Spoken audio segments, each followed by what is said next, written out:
Okay na? What's up mga ka-Plus Drive? Welcome to our vlog.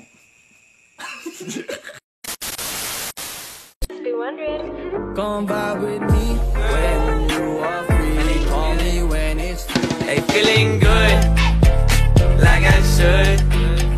When in dark, walk around the neighborhood. Feeling blessed, never stressed. Got that sunshine on my Sunday best. Hey guys, dito po tayo ngayon sa Every day Pagkalayan. can be a better day Hanap po tayo despite the ng challenge. But you just gotta know it all. Hold your balance. I just say whatever, cause there is no way you're and everyone falls. Ano ang advantages and disadvantages ng ICT sa'yo? Para sa ako, like what J. Mark said, sa panahon ko man, more sa social media sa kita, okay, para dyan kung online business, para magpadali mamuta natin, di ba nag-juggling sa social media para ma-encourage na yung tao makalit sa ato.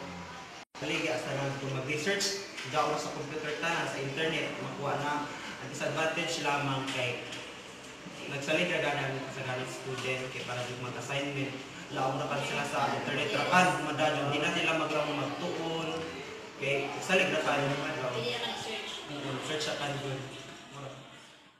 So Sir J. Mark, nakakatulong ba ang ICT sa iyong pamumuhay? Sa panahon ngayon, marami nang ginagamit ng mobile technology. So, kagaya na lang ng research. Kung hindi mo alam, so need mo ng computer to search para makakuha ng idea. So, other kuans, pamumuhay ng pamilya, negosyo, online business, doon kakikita sa ICT para makatulong sa iyong pamilya. Ang ICT sa iyong pamumuhay? Para sa akin, nakakatulong ang ICT sa pamumuhay namin, pero meron ding parang masamang epekto. No? Ang tulong na nagagawa ng ICT para sa aming teacher is napapadali niya yung trabaho namin. Ang masama is minsan sa mga teacher nagagamit namin para lang makipag kwentuhan sa mga tuwa namin, mga friends during the class hours. So, yun yung masama sa amin.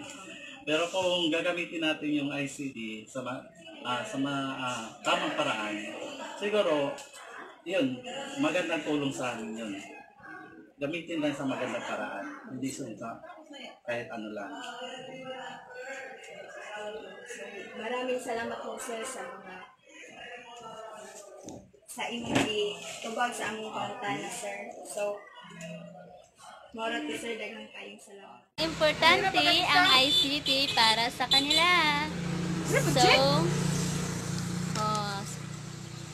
ang layo ko nang narating Namis Asyenda.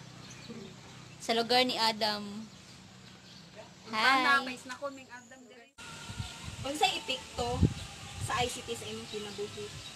Dako epekto sa ICT sa among kinabuhi kay mas madali ang among trabaho sa mga sama namo nga mga sama namo nga naay basakan ug makalist mi sa gastuson.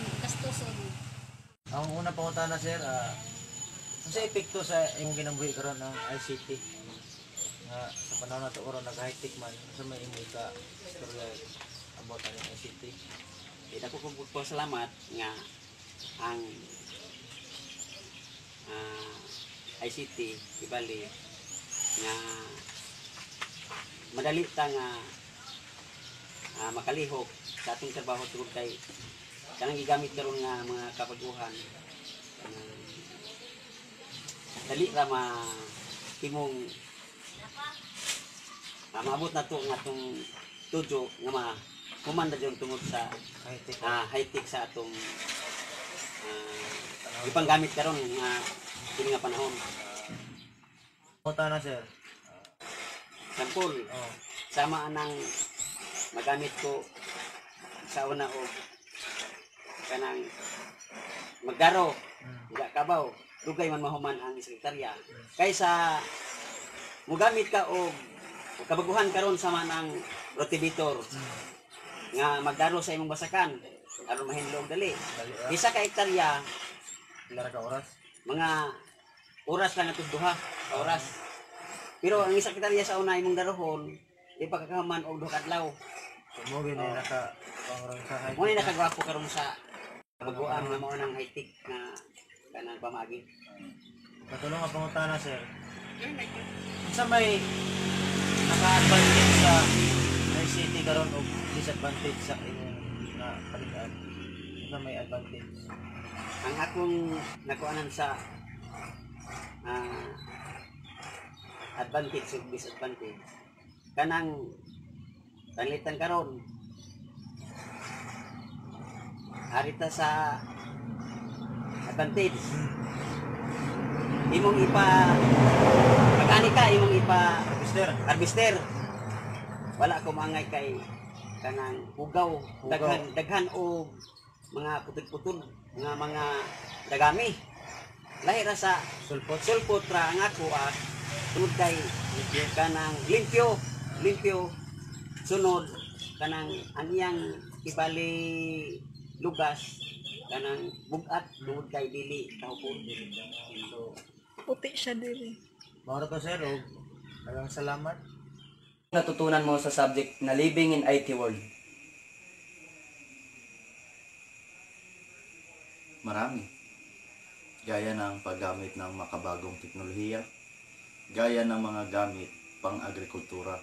Noon, pag mag-aani ka, ay kailangan mo ng maraming tao. Subalit ngayon, isang tao lang at isang makina ay sapat na para madaling matapos. What I mean is, kailangan mong sumabay sa pagbabago ng mundo para hindi ka maiwan ng iba gaya.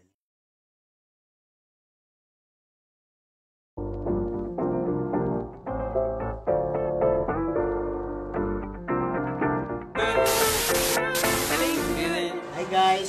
Hey, feeling good, like I should. When in dark, walk around the neighborhood. Feeling blessed. What's up, mga lumon? Got that sunshine on my Sunday best. Yeah, hey, every day can be a better day despite the challenge. All you got.